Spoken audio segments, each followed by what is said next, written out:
Père, je n'ai qu'un désir, être près de toi et sentir tes bras. Père, tu as envoyé ton Fils bien-aimé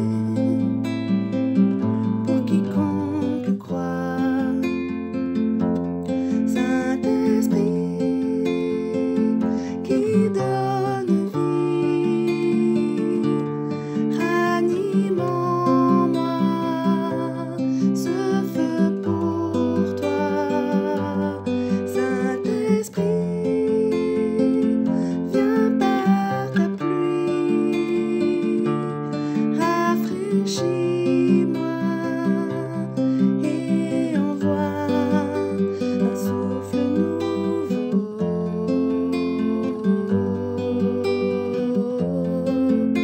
un souffle nouveau,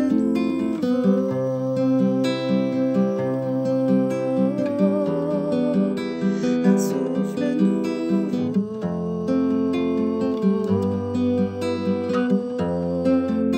un souffle nouveau.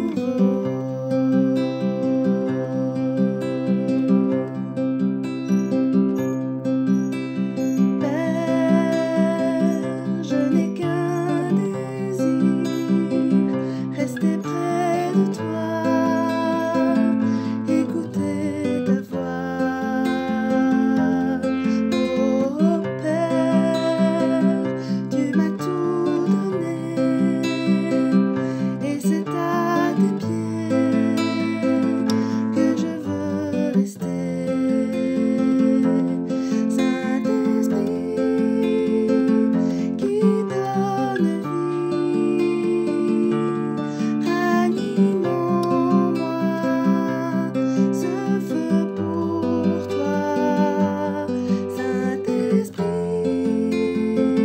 viens par ta pluie, rafraîchis-moi et envoie un souffle nouveau,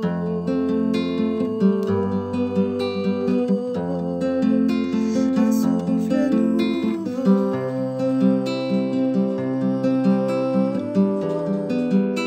un souffle nouveau,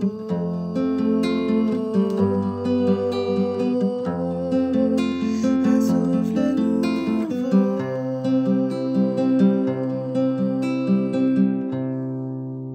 Suite de la semaine dernière, vous vous rappelez, pour vous qui étiez là, de quoi nous avons parlé la semaine dernière. Bien sûr, je ne vais pas vous faire le déshonneur de ne pas penser que vous ne vous en souvenez pas, mais nous avons parlé de la prière de Jérémie. Vous vous souvenez de Jérémie qui était dans le puits, et nous avons lu le passage de la part de Dieu où il est dit « Invoque-moi, Je te répondrai.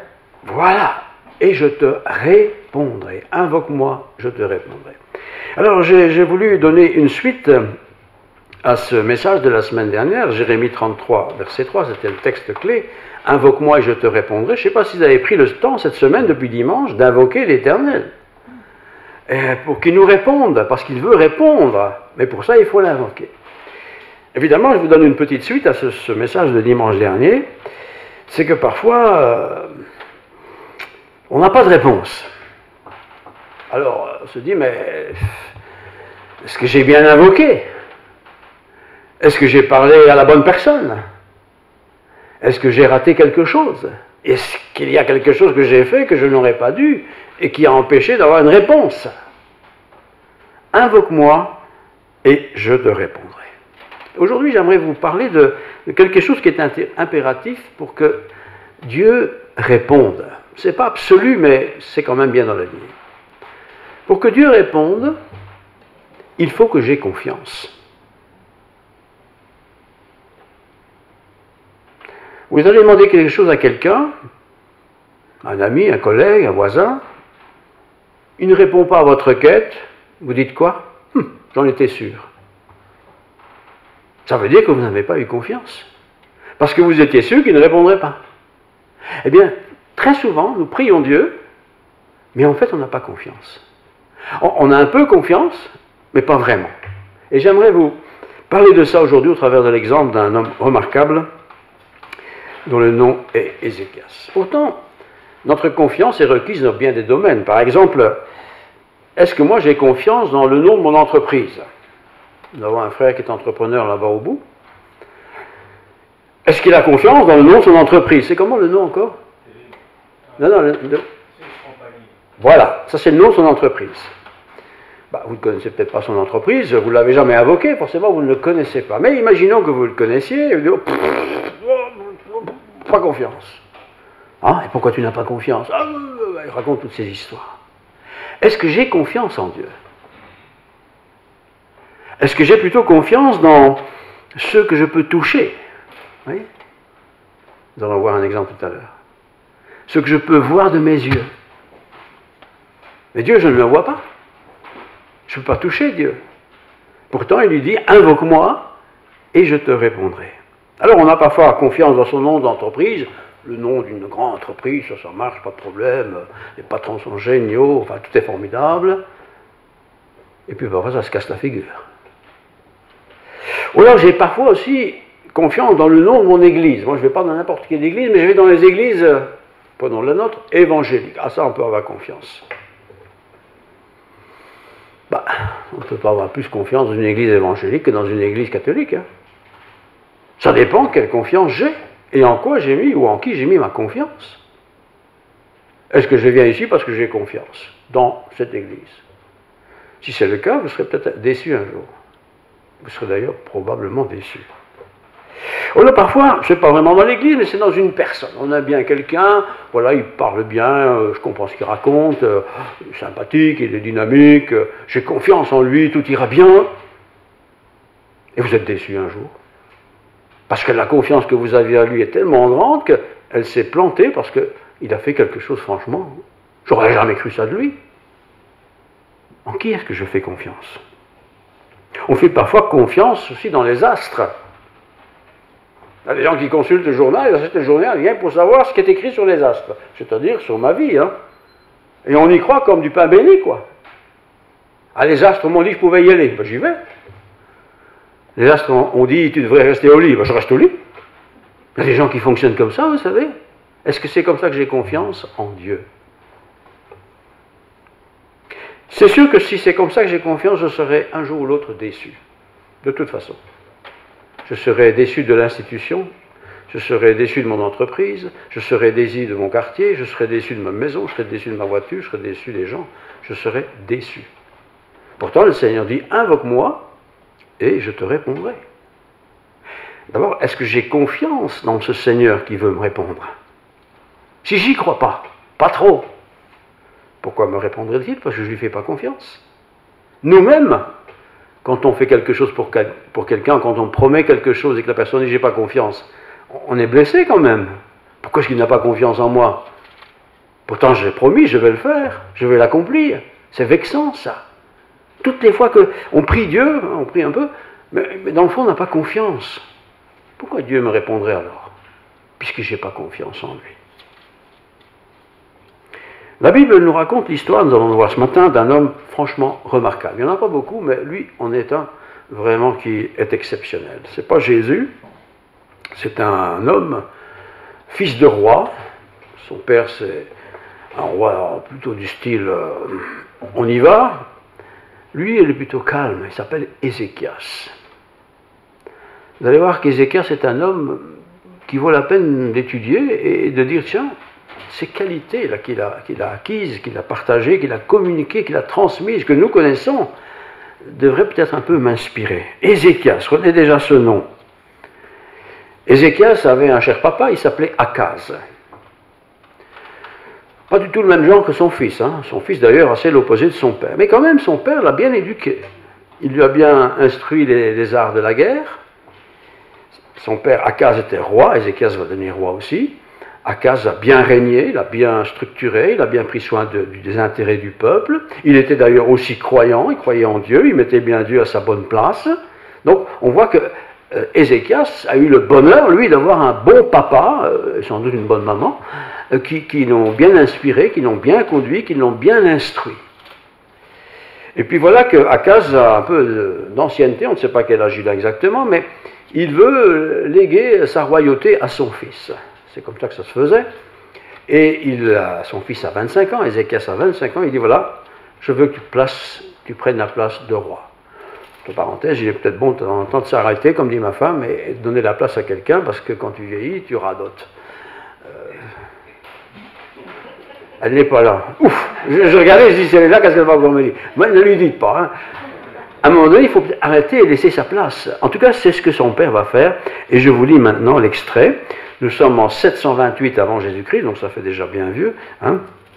Et dans un premier temps, d'ailleurs, le papa va partager le pouvoir avec son fils. Il va lui donner l'occasion de l'instruire, de lui passer le relais, mais petit à petit, il ne le fait pas du jour au lendemain, et ça c'est pas mal. Il a 25 ans, je l'ai dit, et dans 2 Rois, chapitre 18, je vous lis le verset 5.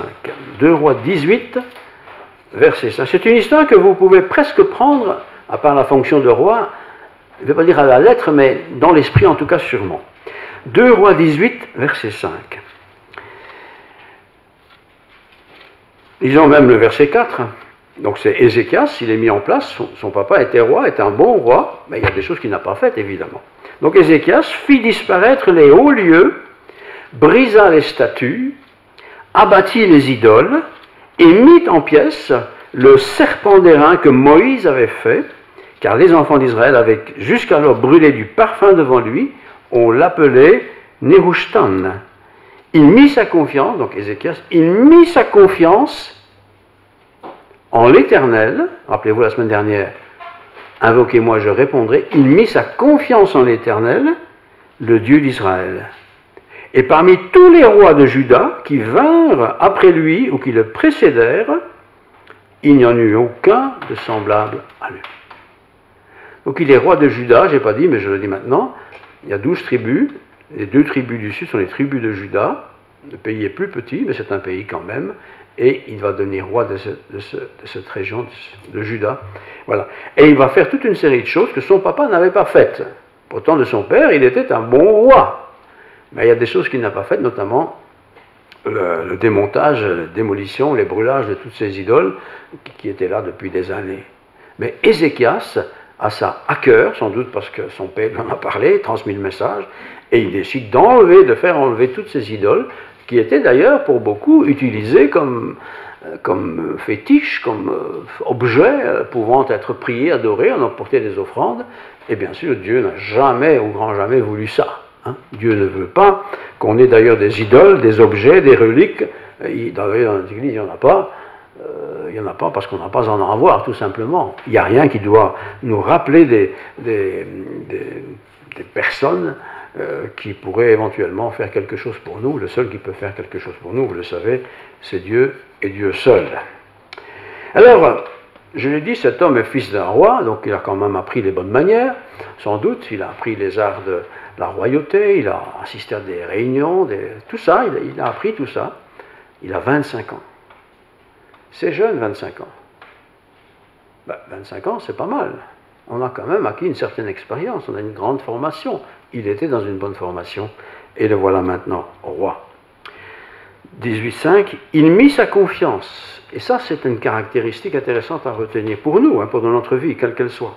Il mit sa confiance, non pas dans l'enseignement qu'il a reçu de son père, la meilleure université de l'époque, non, il mit sa confiance en l'Éternel, le Dieu d'Israël.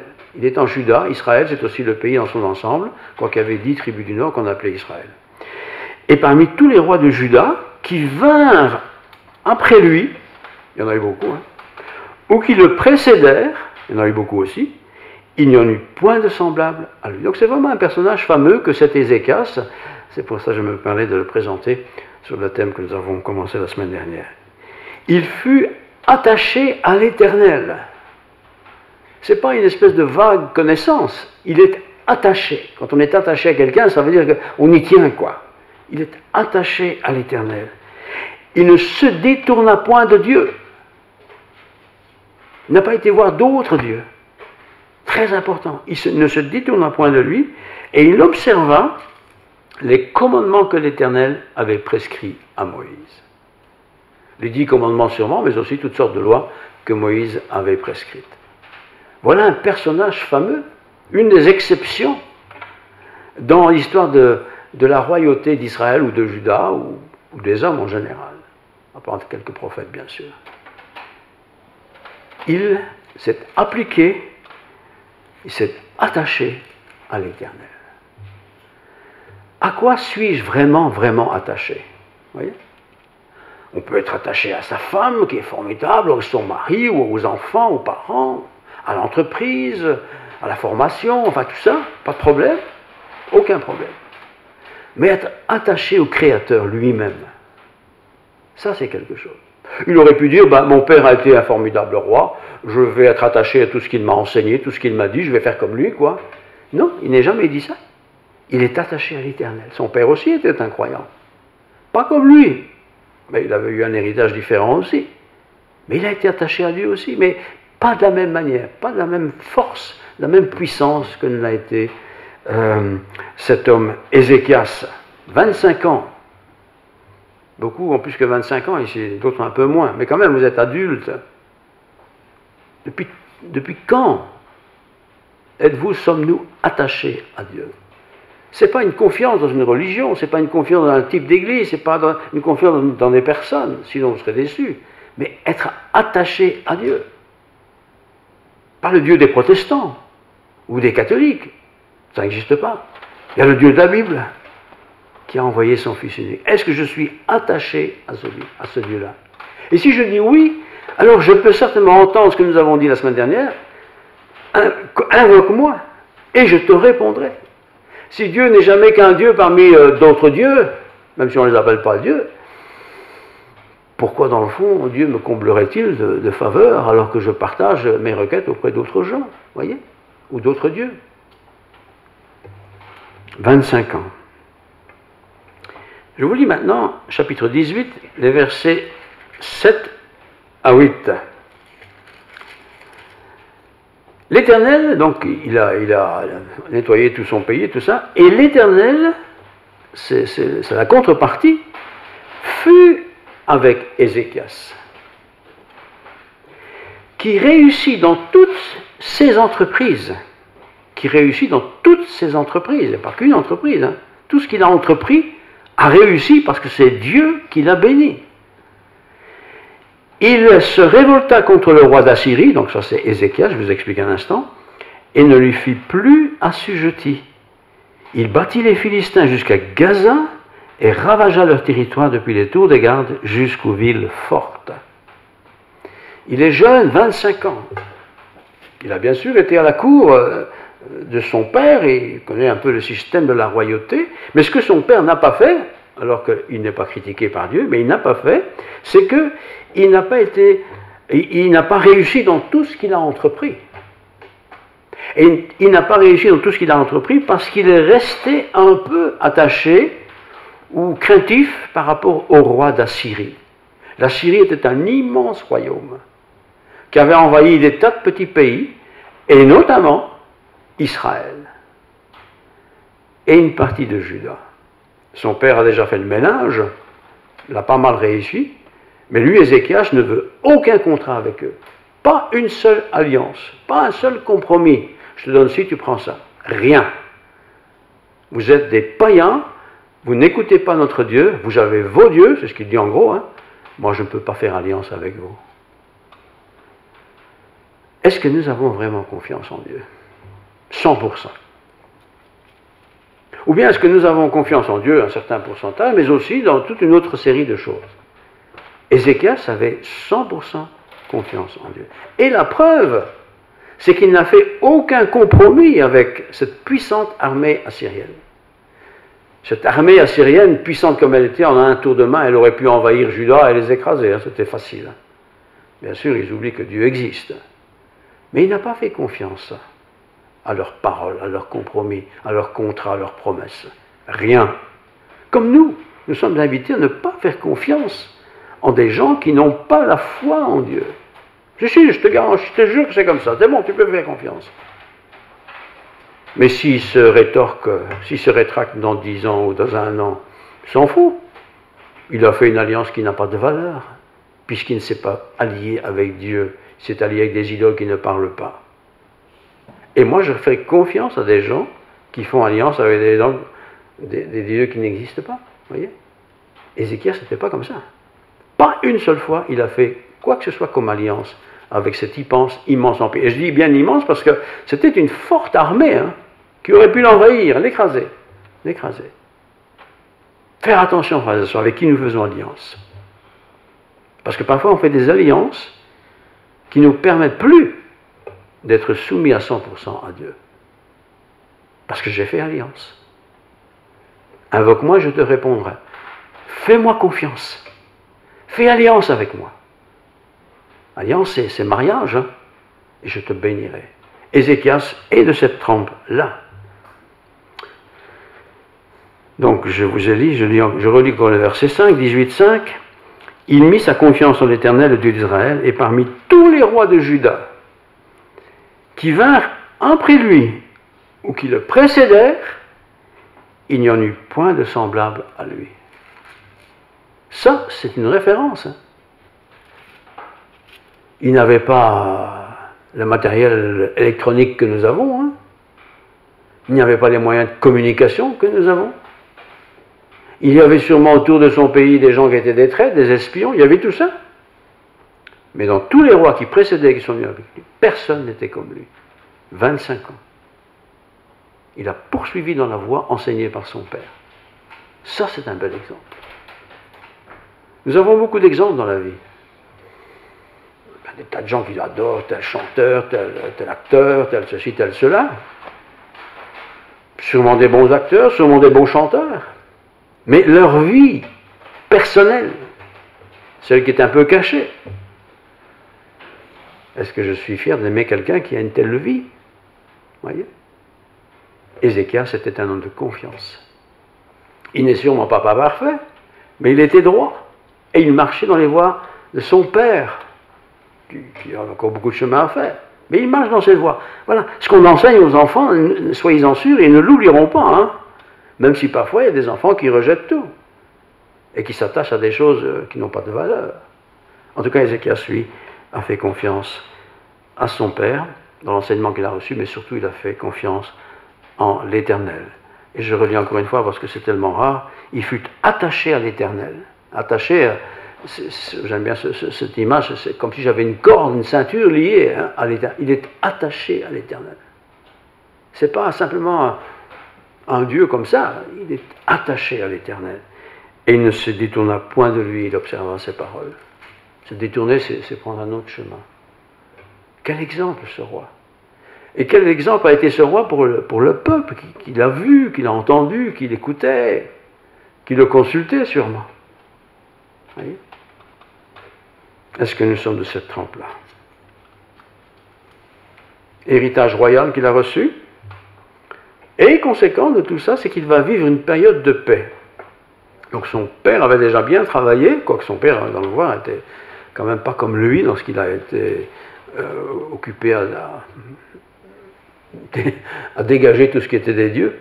Mais quand même, c'était un homme de paix, son père. Mais son père a fait 2-3 compromis que Ézéchias n'a jamais fait. Jamais. Et je dirais que ceux qui ont fait des compromis dans la vie, parfois on se dit, mais je ne pourrais jamais m'en sortir. Essayez d'en sortir. Comme un animal pris par un animal féroce qui essaie de se débattre pour en sortir. Essayez d'en sortir. Pas en cassant la baraque nécessairement. Petite précision, à l'époque d'Ézéchias, il y avait 2 fameux prophètes. Les prophètes, ce sont des messagers, des porte-paroles, des prédicateurs, quoi. Il y avait bien sûr le grand prophète Ésaïe, 66 chapitres, son livre, c'est pas rien. Et il y avait un prophète, dit petit prophète, c'était Michée.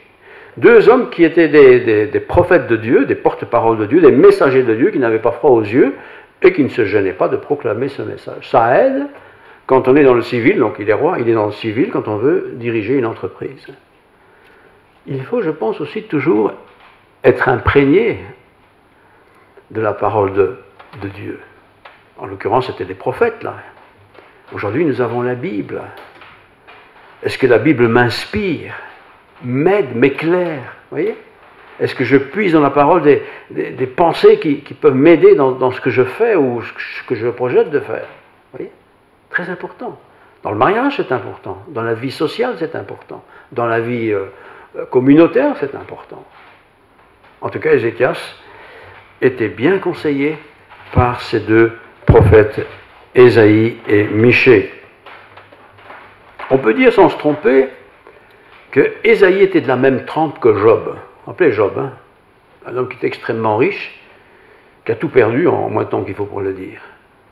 Et il est dit de lui, donc de Job, que Job ne pécha pas, en conséquence de toutes ces catastrophes.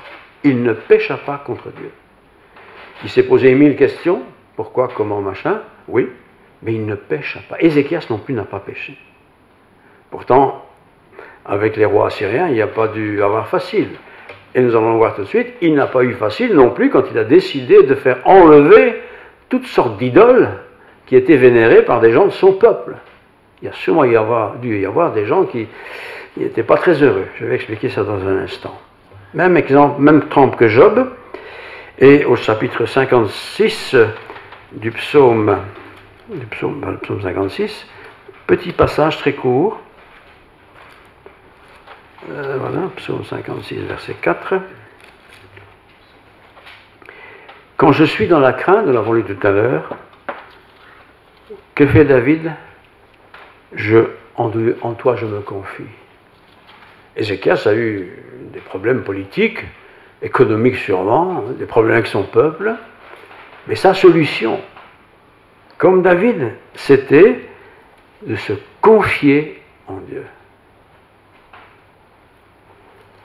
À l'école, dans toutes les écoles, il y a des gens qui sont payés pour être des conseillers.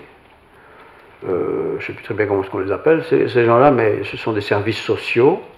Et voilà, si tu as un problème, tu vas voir ces gens-là, ils vont t'aider.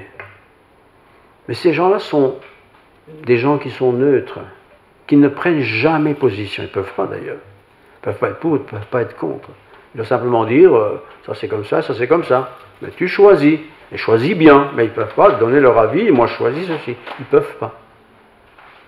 C'est terrible quand on est enseigné ou éduqué par des gens qui ne prennent pas position. Parce qu'on ne les voit pas. Puis on peut les voir un peu, mais s'ils ne prennent pas position, on ne sait pas vraiment ce qu'ils feraient s'ils étaient à ma place. Vous voyez ?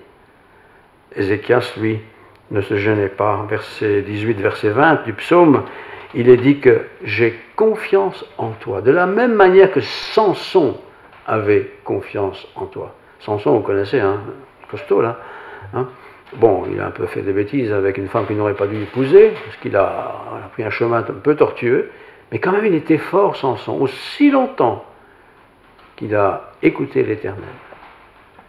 Et nous pensons parfois qu'on serait mieux si on n'avait pas l'Éternel, parce qu'on serait plus libre. Ce n'est pas vrai. Garde confiance. Ézéchias, en tout cas, lui, il a gardé toute sa vie, et il a réussi dans tout ce qu'il entreprenait. Gardez confiance. 2 Rois 18, verset 14. Ézéchias, roi de Juda, envoya dire au roi d'Assyrie, je relis ça parce que c'est très osé, le roi d'Assyrie, extrêmement puissant, hein, à Lachish, j'ai commis une faute, éloigne-toi de moi, ce que tu m'imposeras, je le supporterai. Il avait commis une faute, petite erreur de jeunesse sans doute. Alors pour calmer le coup de colère de ce roi despote, voilà, ce que tu m'imposeras, je le supporterai, je veux bien payer en quelque part ma bêtise. Et le roi d'Assyrie imposa à Ézéchias, pour une petite bêtise qu'il a faite, hein, mais il va en profiter. Et le roi d'Assyrie imposa à Ézéchias, roi de Juda, 300 talents d'argent et 30 talents d'or. Je n'ai pas pris le temps d'aller consulter, mais c'est énormément d'argent pour une petite bêtise qu'il avait faite. Il ne voulait pas faire la guerre, il ne voulait pas de compromis, et il va voir le roi d'Assyrie, qui était d'ailleurs dans son tort. Voilà, j'ai fait une bêtise, j'aurais pas dû faire ça, combien je te dois? Ézéchias donna tout l'argent qui se trouvait dans la maison de l'Éternel. Vous voyez où il est arrivé, hein? Et dans le trésor de la maison du roi. Tout. Voilà, je paye ma dette. Et c'était pas grave ce qu'il avait fait. Hein. Ce fut alors qu'Ézéchias, roi de Juda, enleva pour les livrer au roi d'Assyrie les lames d'or dont il avait ouvert les portes et les linteaux du temple de l'Éternel. Il a même démonté des parties du temple qui étaient en or pour payer la dette à ce roi d'Assyrie. Il ne voulait pas, Ézéchias, avoir de dette avec ce despote. Entre parenthèses, n'ayez pas de dette, dit la Bible. Parce qu'aussi longtemps qu'on a une dette, ça ne nous appartient pas. Faire attention quand on emprunte. De ne pas emprunter n'importe comment et à n'importe qui. Ici, je pense qu'il aurait pu faire la guerre, mais il ne l'a pas faite, il était plus sage que ça. Combien je te dois pour la bêtise que j'ai faite? Ok, je vais payer. Il a tout payé, énormément payé. Il s'est appauvri, c'est qu'à de le dire, mais après tout, on ne vit pas avec de l'or, hein, on vit avec autre chose. Donc attention à ne pas faire des compromis dans les affaires ou de garder des dettes, parce que ces dettes vont toujours nous poursuivre jusqu'à la fin de nos jours, soyez-en sûrs.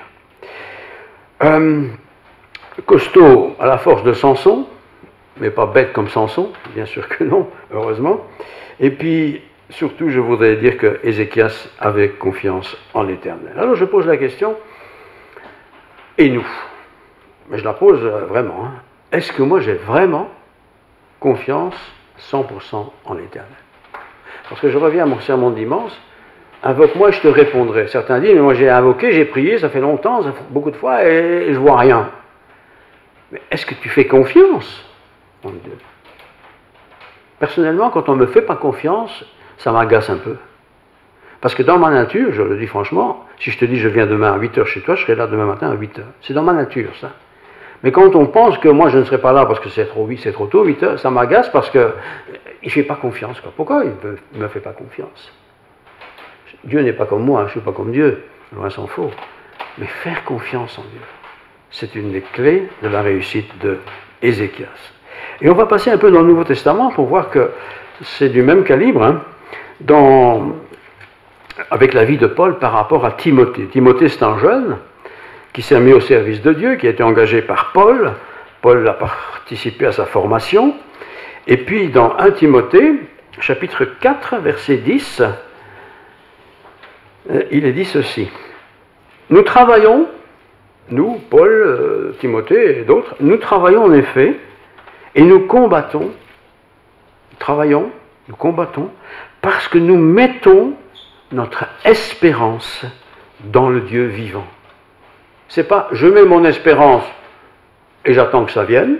Non, nous travaillons, nous combattons et nous mettons notre confiance dans le Dieu vivant, qui est le sauveur de tous les hommes, surtout des croyants. Ce matin, je suis sûr que vous êtes tous des croyants. Donc surtout vous, ayez confiance en Dieu. Ayez confiance en Dieu. Déclare ces choses, dit Paul à Timothée, et enseigne-les. Que personne ne méprise ta jeunesse. Sois un modèle, ce que Timothée a été. Un modèle, surtout dans la confiance que tu peux avoir en Dieu.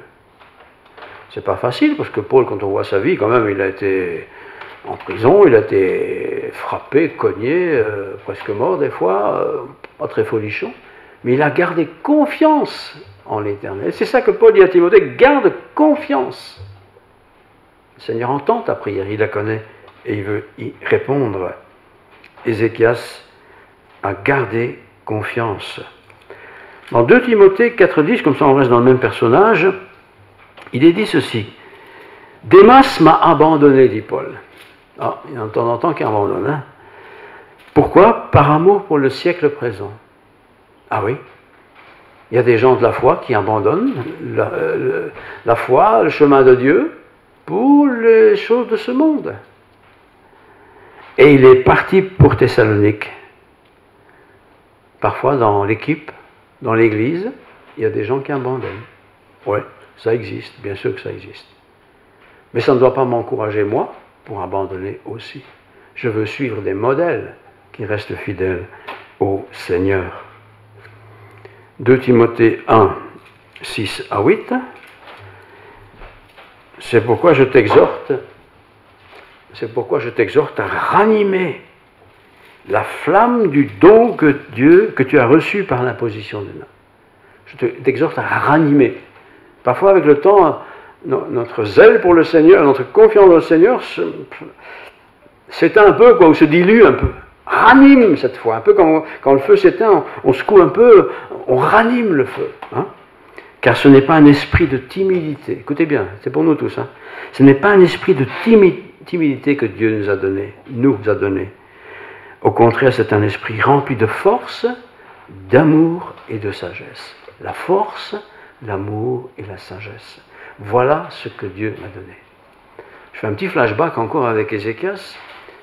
Ézéchias a fait enlever toutes les idoles, dès le début de sa royauté. Toutes les idoles, ces lieux qui servaient de prière et qu'on invoquait. Il a fait enlever tout ça. Et surtout, ce qui est frappant, c'est qu'il dit qu'il a fait enlever le serpent d'airain qui avait été construit à l'époque de Moïse. Vous vous rappelez? À un moment donné, il y avait une plaie. Hein? Cette plaie était contaminante. Beaucoup de gens étaient morts, un peu ce qu'on a vécu. Et puis Moïse invoque Dieu, et puis Dieu lui dit, voilà, fais faire un serpent d'airain, tu le mets sur un perchoir en haut, et tous ceux qui sont atteints par la maladie, ils regardent ce perchoir, ils seront instantanément guéris. Bon, Moïse fait ça, et effectivement, tous ceux qui regardent sont guéris, ceux qui ne regardent pas, ils meurent, c'est pas compliqué. Mais quand cette maladie est disparue, ou cette pandémie est partie, on aurait pu croire que ce serpent ne servait plus à rien. Effectivement, il ne servait plus à rien, puisque la maladie disparut. Et on aurait dit, on va le détruire, le refondre pour faire autre chose avec. Non, on l'a gardé, ils l'ont gardé. Et les générations après Moïse l'ont gardé, et elle est devenue un objet de culte. Et même Akaz, le papa d'Ézéchias, n'a pas fait démolir cet objet, qui était un objet de culte. D'ailleurs, s'il avait essayé, je pense que le peuple se serait révolté, en disant, tu te rends compte, l'honneur de Moïse, machin et tout. Mais Ézéchias savait que c'était un objet de culte, il ne faut pas garder ça. Et il l'a fait détruire. Un objet de Moïse, que Moïse avait ordonné longtemps en avant. Vous voyez, il y a peut-être dans nos maisons, dans nos églises, des objets qui sont un peu des objets de culte, comme ça. Il va y avoir des souvenirs, bien sûr, mais des objets qui servent presque à l'adoration. Ézéchias a osé détruire ça. Il aurait pu avoir les gens sur lui, contre lui. Ça n'est pas dit, donc on suppose que tout le monde a accepté, parce que c'était un bon roi. Si ça avait été un mauvais roi, je pense qu'il aurait connu des problèmes. Mais il a fait démolir ça, pour qu'on adore l'unique et seul Dieu, l'Éternel. Il n'y a pas d'objet de culte ici. Il n'y a pas de représentation de personnage de culte. Parce que nous voulons adorer Dieu. Mets ta confiance en moi et j'agirai. Consulte-moi. Demande-moi et je te donnerai. Parle-moi et je te répondrai. Tous ces mots, toutes ces phrases, on les connaît, mais elles sont authentiques. Alors parfois, on passe par des intermédiaires, une cruche, un vase, un objet X ou Z. Quelle perte de temps. Mais aussi quel déshonneur pour Dieu. Tu dis que tu as confiance en moi et tu t'adresses à un intermédiaire là, qui est sourd, qui n'entend rien, qui ne peut pas parler, qui ne voit rien. Demande-moi et je te répondrai. Je suis avec toi tous les jours jusqu'à la fin du monde. Ézéchias a bien réussi ce message, il l'a bien suivi, il l'a bien compris. Et il a fait du grand succès pour ces deux tribus. Et la Syrie n'est jamais venue le combattre. Ils étaient immensément puissants. C'est démesuré d'ailleurs la puissance de la Syrie par rapport à les deux tribus de Juda. Mais Ézéchias a gardé confiance. Les nouveaux rois qui vont venir après lui, ce n'est pas la même chose. Et comme ils n'ont pas travaillé de la même manière que lui, ils vont connaître les souffrances des étrangers. Alors nous qui sommes là, pas nombreux, je ne parle pas du fait de la limitation, mais il n'y a pas beaucoup de chrétiens dans le monde, enfin, parce que beaucoup de gens adorent et prient des choses. Mais nous pouvons avoir accès, et nous avons accès directement. Demande-moi, et je te répondrai. Confie-toi en moi, je suis avec toi tous les jours, jusqu'à la fin du monde. Alors, est-ce que je crois à ça? Pas simplement dire oui, je crois un petit peu, mais est-ce que je le crois et je le prends pour moi? Confesse tes péchés, je te pardonne. Est-ce que je crois ça? Ou est-ce que j'ai vraiment besoin d'aller le dire à quelqu'un, comme ça quelqu'un l'a entendu? Oui, tu peux aller le dire, mais tu me fais confiance. Confesse ta faute et je te pardonne. J'efface même ta transgression pour toujours. Si elle est effacée, elle n'existe plus. Je ne veux pas te le rappeler dans 3 mois. Les hommes, oui, par Dieu. Voyez, Dieu est plénitude. Plénitude. Alors voilà, c'est tout pour aujourd'hui, c'est déjà pas mal. Je veux avoir confiance en Dieu, je veux continuer de garder ma confiance en Dieu. dans les bons jours comme dans les mauvais, hein. Pas seulement quand tout va bien, mais c'est aussi quand c'est les bons jours qu'on peut apprendre à faire confiance en Dieu. Pour que quand il y a des mauvais jours qui arrivent, ça arrive, hein, eh bien je puisse, je ne vais pas dire instinctivement, mais automatiquement quelque part, m'en remettre à Dieu. Faire confiance dans sa parole. Si Dieu le dit, j'y crois. J'y crois, je le crois. Je sais où je vais. Oui, je sais où je vais parce que sa parole me le dit. Je sais comment. Oui, je sais pas quand, mais je sais comment. Voilà, j'ai confiance. Et ça commence parfois par des petites choses. Demande-moi, je te donnerai. Ne demande pas d'avoir un avion, je ne te donnerai pas. Mais en fait, tu pourrais donner. Hein. Mais demande-moi des choses courantes et tu verras comment je te réponds. Et puis tu demanderas quelque chose de plus important et je te répondrai. Voilà. Nous sommes contents parce que Evelyne m'a dit qu'elle avait réussi son année scolaire. C'est une grande joie parce que réussir son année scolaire dans les conditions dans lesquelles on vit, c'est pas évident. Vous voyez? Dieu est bon. Moi, je remercie Dieu pour toutes ces choses-là et pour beaucoup d'autres. Certains n'ont pas réussi. Et alors, c'est pas la fin du monde. Hein? C'était peut-être pas le bon choix, c'est peut-être pas la bonne voie, j'en sais rien. Fais-moi confiance. Prions. Fais confiance à Dieu. Père Céleste, merci pour tous tes bienfaits. Merci pour Ézéchias, un exemple magnifique, qui a su écouter les prophètes, qui a su se débarrasser de toutes ces choses qui étaient utilisées pour des cultes, qui s'est même débarrassé de cet or pour payer une dette quelque part, mais aussi en même temps pour ne pas être attaché à cet or. Seigneur, parfois nous gardons des choses qui nous envahissent, qui nous dérangent, qui sont peut-être des objets de culte. Nous ne voulons pas garder tout ça. Mais ce que nous voulons avoir, sans doute chacun, c'est cette présence d'esprit de t'invoquer, de te prier, de te faire confiance. Tu es un Dieu qui est bon, qui nous aime et qui veut le meilleur pour chacun de nous. En tout cas, nous, tes enfants. Veuille bénir nos familles, veuille bénir cette semaine, veuille nous bénir chacun pour la gloire de ton nom. Amen.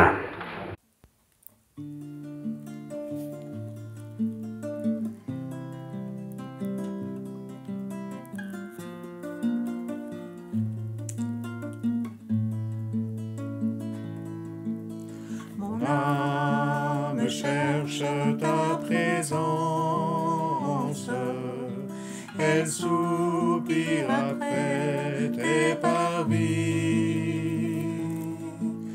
Te voir, te connaître et entendre la douce voix de ton esprit.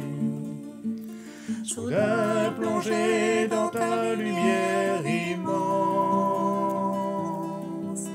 inondé par la chaleur de ta vie, clarté incomparable, regard inoubliable, je suis renouvelé, guéri.